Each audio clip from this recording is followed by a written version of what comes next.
Assalamu alaikum warahmatullahi ta'ala wa barakatuhu. Muna fatan idan wannan ne farkon shigowar ka wannan tasha ta mu mai cike da ba albarka. Za ka danna mana subscribe sannan ka danna mana alamar karuwa da zarar mun dora kai mana shiya za ka dinga samun ingantattun labaran mu akan lokaci.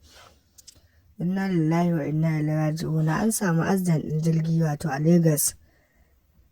An samu hadarin jirgi a Lagos kuma an samu rasuwar mutum 220. An samu jikatan mutum 72 yanzu nan. Labari da yana ta ɗaukan zafi a shafukan sada zumunta.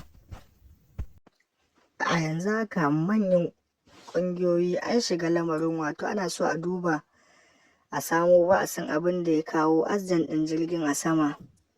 Ikon Allah ne wannan abin nan, amma kuma wasu na ta tofa albarkacin bakin su. Wasu na cewa wannan sakacin direbobi ne, wasu kuma na cewa ikon Allah ne ya kawo abin nan.